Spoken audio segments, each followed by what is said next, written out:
ሰላም ፍትዋት ተኻተልትና ከመይ ጸንሑ ንሎሚ ናባኹም ነብሎ መደብ ኣብ ኩርና እንታይ ትመኽርኒ ብልዕቲ በዓል ቤተይ ቀጣንን ሓጻርን ኮይና ዕጋበት ሲነ ከምኡ ድማ እቲ ሒዘ ዘለኹ ኣፍቃርየ ንመጻእ ከም ዝደልየኒ ብኸመይ ከረጋግጽ ይኽእል ናይ ዝብላ ሕቶታት ምኽሪ ሒዝናልኩም ቀሪብና ኣለና። ክሳብ መወዳእታ ሓቢርኩምና ጽንሑም።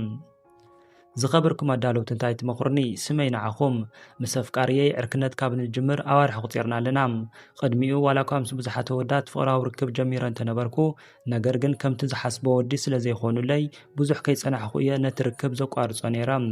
ሕዚ ግን እቲ ዝሓልሞ ወዲ ረኺበ እናበልኩ እናሃለኹ ሓደን ክትዛረቦ እውን ዘጸግብ ነገር ገጢሙኒ። ኣነ ውሕዳት ዘይባህሉ ኣወዳት ስለ ዝረኣኹ ኣብ መጠን ብልዕቲ ወዲ ተባዕታይ ጽቡቕ ኣፍልጦ ኣለኒ ኢለ እየ ዝኣምን። ኣፍቃርየ ድማ ማእኸላይ መጠን ክህልዎ እየ ተስፋ ዝገብር ነይረ። ነገር ግን ካብቲ ጽቢተይ ወጻኢ ብጣዕሚ ቀጣንን ሓጻርን ኮይና እያ ጸኒሓትኒ። ጸታዊ ርክብ ኣብ ንፍጽመሉ እዋን እውን ዕጋበት ክረክብ ኣይከኣልኩን። እዚ ምዝራበይ ጌጋ ምዃኑ ይፈልጥ እየ። መፍትሒ እንተሃለዎ ብዝብል እየ ዝጽሕፈልኩም ዘለኹም። ብፍላይ ብዛዕባ እቲ ቅድሚ ዝነበረ ኣፍቃርየይ ክሓስብ ከለኹ ይሓርቕ እያ። ምክንያቱ ንሱ ኣብ ጸታዊ ርክብ ንፉዕ ነይሩ፣ ገዚፍ ብልዕቲ እውን ነይርዎ። ኣብ እዋን ጸታዊ ርክብ እንታይ ክገብር ከም ዘለዎ እውን ብዝግባእ ዝፈልጥ ነይሩ። ኣብዚ ሕዚ እዋን ግን ኣነ ካብ ጸታዊ ርክብ ዝርከብ ዕጋበት ይረክብ የለኹን። ምእንቲ ንሱ ደስ ክብሎ ግን ምንም ዓይነት ሕቶ ኣልዒሉ ኣይፈልጥን። ኣፍቃርየ ካብ ዝወጻኢ ጸገም የብሉን፣ ንሰብ ዝሓልን የዋህን እዩ። ኣነ ምኽሪ ክትልጉስለይ ደልየ ዘለኹ እተጋጥምን ዘሎ ጸገም ብምንታይ ክፈትሖ ይኽእል? ኣፍቃርየይ ኣብ እዋን ጸታዊ ርክብ ንከዕግበኒኸ እንታይ እንተገበርኩ ይሕሸኒ? ርክብና እንተቋሪጸየኸ ከም በደለኛ የቑጽረኒ ድዩ? ብቕልጡፍ ክትምልሱለይ ተስፋ ይገብር። ስመይ ንዓኹም ደላይት ምኽሪ እየ ካብ ዘለኽዎም። ዝኸበርክ ደላይት ምኽሪ መብዛሕትኡ ሰብ ሕጉስ ናይ ወሲብ ህይወት ኣብ ናይ ወዲ ተባዕታይ ብልዕቲ መጠን ዝተመርኮሰ ገይሩ እዩ ዝሓስቦም። ነገር ግን እዚ ፈጺሙ ትኽክል ኣይኮነን። ንእሽተይ ዓቐን ብልዕቲ ሒዞም ሕጉስ ናይ ወሲብ ህይወት ዘሕልፉ ብዙሓት ኣለዉ። እቲ ኣገዳሲ ነገር ናይ ብልዕቲ መጠን ዘይኮነ ምርድዳእ፣ ዝርርብ ቴክኒክን ኣካላዊ ቅርበትን እዩ። ነዚ ዝሕጉዙ ምኽርታት ድማ ቀጺልና ክነቕርበልክ ኢና። ብዙሓት መጻምዲ ዘይግደስሉ ነገር ግን ኣብ ዕጋበት እታ ጓል ኣንስተይቲ ወሰንቲ ዝኾኑ ነገራት ኣለዉ። ንሳቶም እውን ብዕምቆት ምስዓዓም፣ ንስምዒት ቀረባ ዝኾኑ ኣካላት ጓል ኣንስተይቲ ምድህሳስን ምንከኣን እዮም። ኣብዞም ነገራት ብዙሕ ትኹረት ዘይገብር እንተኾይኑ ኣእዳው ወይ ድማ ኣፉን ክጥቀም ንገሩ እዮም። ምክንያቱ ሓደ ግዜ እዞም ነገራት ካብ ብልዕቲ ብምእታው ዝግበር ወሲብ ብዝበለጸ ዕጋበት ንክትረኽቢ ክሕጉዙ ይኽእሉ እዮም። ዝተፈላለየ ናይ ጸታዊ ርክብ ኣገባብ ተጠቐሙ። ሓደ ናይ ጸታዊ ርክብ ኣገባባት ዝበለጸ ፍሕፍሕ ጸቕጥን ቀረቤታን ስለ ዝፈጥሩ ኣብቲ ወሲብ ዘለኩም ዕጋበት ንክውስኽ ይገብሩ እዮም። ንኣብነት ንስኺ ብላዕሊ ብምዃን ነቲ ጸታዊ ርክብ ክትመርሑ ፈትኒ። ካልእ ዕጋበት ንክትረኽብ ዝገብረካ ኣገባብ ድማ መተርኣስ ኣብ ትሕቲ ምሕኩልትኺ ብምግባር ወሲብ ክትፍጽሙ ግበሪ። እዚኦም ንእሽተይ ብልዕትን ዘለዎም ደቂ ተባዕትዮ ዝምከሩ ኣገባባት ጸታዊ ርክብ እዮም። ሓደ ኣገባብ ጸታዊ ርክብ ካብ ካልእ ኣገባብ ጸታዊ ርክብ ዝበለጸ ዕጋበት ስለ ዝፈጥር ንኣኻቱም እቲ ዝበለጸ ኣገባብ ኣየናይ ምዃኑ ብምምራጽ ተጠቐምሉ። ዓርሰ እምነት ክህልዎ ግበሪ። ኣብ ክልተ መጻምዲ ወሲብ ከቢድ ዝገብሮ እቲ ዘለዎ መጠን ከዕግበክ ከም ዘይኽእል ክሓስብ እንተጌርክዮ እዩ። ዝተረጋግዐን ዓርሰ እምነት ዘለዎን ክኸውን እንተጌርክዮ ግን ድሕንነት ንክስምዖ ስለ ዝገብሮም ኣብ ወሲብ ንክትዓግቢ ብዝበለጸ ክጽዕር እዩ። ስለዚ ኣብቲ ዘይብሉ ነገራት ትኹረት ምግባር ገዲፍኺ ኣብቲ ዘለዎ ጥንካረታትን ኣብቲ ክገብሮ ዝኽእል ነገራትን ትኹረት ግበሪ። ንኣብነት እቶም ቅድም ኢሎም ዝተገለጹ ኣገባባት ጸታዊ ርክብ ተግባራዊ ክገብሮም ኣተባብዕ እዮም። ስምዒታዊ ቅርበት ኣካላዊ ዕጋበት ይውስኽ እዩ። ስምዒት መሰረት ዝገበረ ኣካላዊ ምቅርራብ ኣብ ወሲብ ዘለካ ምልዓዓል ብተፈጥሮ ክውስኽ እዩ ዝገብር። እዚ ማለት ምትሕቑቓፍ፣ ብፍቕሪ ዓይኒ ንዓይኒ ምትእስሳር፣ ምንኣኣድን ካልኦትን እዮም። እዚ ዝጠንከረ ቀረቤታ ስለ ዝፈጥር እቲ መጠን ብልዕቲ ብዘየገድስ ኣብ ወሲብ ዕጋበት ክህልወኩም ክሕግዘኩም እዩ። መጠን ብልዕቲ እንተሓጓስ ከም ዘይውስን ተረድኢ። ኣብ ጸታዊ ርክብ ዕጋበት ክንረክብ ዝገብሩና ስምዒታዊ ቅርበትን ቴክኒክ ኣጠቓቕማ ጸታዊ ርክብን እዮም። ስለዚ እቲ ዘይመስል ትጽቢት ተወጊድኺ ደስታኺ ክውስኹ ኣብ ዝኽእሉ ነገራት ትኹረት እንተጌርኺ ብሓቂ ዕጋበት ዘለዎ ናይ ጸታዊ ርክብ ህይወት ክትሃንጽ ትኽእል ኢኺ። ኣብ መወዳእታ ክንብለክ ንደሊ ገዚፍ ብልዕቲ ምምናይኺ ጸገም የብሉን። ናይቲ ሕዚ ምሳኺ ዘሎ ኣፍቃሪኺ ብልዕቲ ምስ ናይ ቀደም ኣፍቃሪኺ ብልዕቲ ምንጽጻር ግን ፍትሓዊ ኣይኮነን።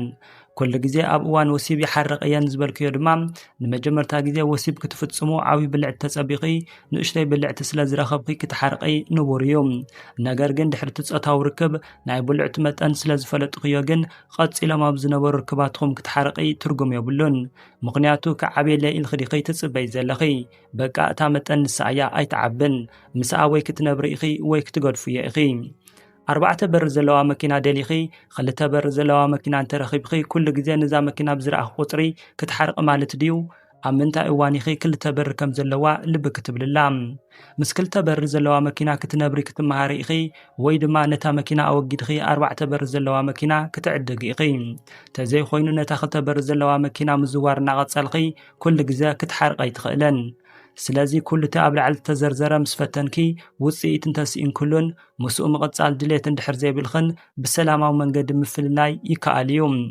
نقرقن نايبول اعتمتن نمفللاي خم مخنيات مخان محبار ايد ليكن مخنياتو نايتود عرس امنت كسبر سلازي خقل حدا نايف ارقعزو نايخلتي امت امت دليت زمال اندحر زي خوينو بسلامة ومنقد مفللاي ون مفتحيو سلام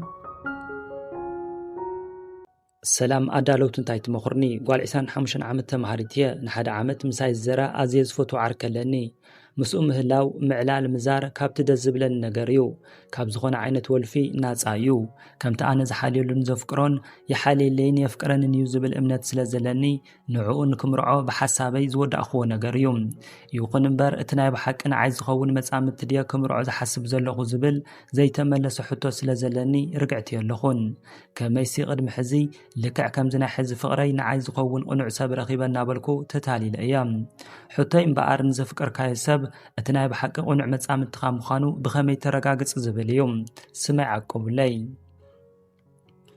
سلام زخبر كحاتاتيت بمجمريا نحلف جيجا خن زي مدقام مخرن مركاب تقدس خب مصحفكي كنا مسجنا كنفوتهم سبات نمنتاي جاجيو اي بحالنيو مستر هيوت كاب زحالف جيجا تتخنا تمهركا قعز هيوت خام قصال سلازخونا نابحتوخ كنملس كلنا بمجمريا فقر ايو كتب ليون تخوينكي كم تزقل صخيو مسؤوم مهلاو غطراي لعل حاقوسن دستان زفتر الخي معلتاو هيوت كن مسامة دبات خن معوات زتحقاقزن زتبابعن كابو حالفون زلك تصبغ بهريات كيت سبابقة تصبغ غيرو زرقاقت الخمز زخون عنا خن محلاون بجزار اسخي دوي الخبر ستأمانت نكتقو عزيز حجز عب جزار اسخي تصبغ أملا خطاب مسرات وحسنة ملؤنة كم سمعك زقابر دليتا تفكاريتو قعطيتو دليتاتون سمعتون كروي زيفتن ببزحي بزعبا مساهيوتكم زعللن مساخ بزح جزي زحلفن نزي مرددا أخم زقبلن بزعبا مرعان كتزاتيو بايتا زنصفن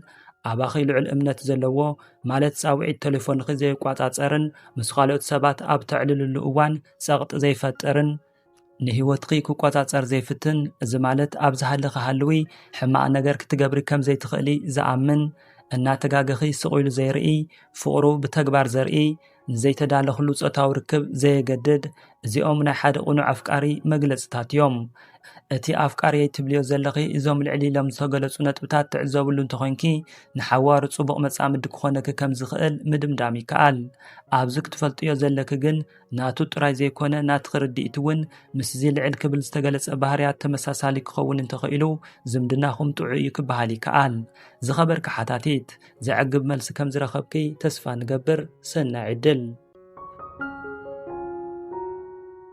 እምበኣር ከስፍትዋ ተኸታተልትና ንሎሚ ኣብ ኩርናዕ እንታይ ትመኽርኒ ትኩረት ጌርና ዘቕረብና ልኩም መደብ እቲ ክትከታተልዎ ፀናሕኩም ይመስል ነይሩ ኣብቲ ዝቐረበ መደብ ዘለኩም ርእቶ ኣብቲ ሓሳብ መህቡ ቦታ ኣቕምጡልና ነተን ሕቶ ቀሪበን ምኽሪ ዝደልያ ዘለዋ ኣሕዋት ዝኸውን ምኽሪ ኣለና እንተኢልኩም ድማ ኣብቲ ሓሳብ መህቡ ቦታ ፀሓፍዎሞ ብቐሊሉ ክረኽቦ እየን ኣብ ቀጻሊ ብኻልኦት መደባት ክሳብ ንራኸብ ንቻናልና ሳብስክራይብ ዘይገበርኩም ሳብስክራይብ ብምግባር ቤተሰብ ኩኑ እቲ ዝቐረበ መደብ ንኻልኦት እውን ምእንቲ ክባፅሕ ድማ ላይክን ሼርን ምግባር እውን ኣይትዘንግዑ ኣብ ዘለኹሞ ጠጥዑም እናተመነና ንፍለየኩም ሰላም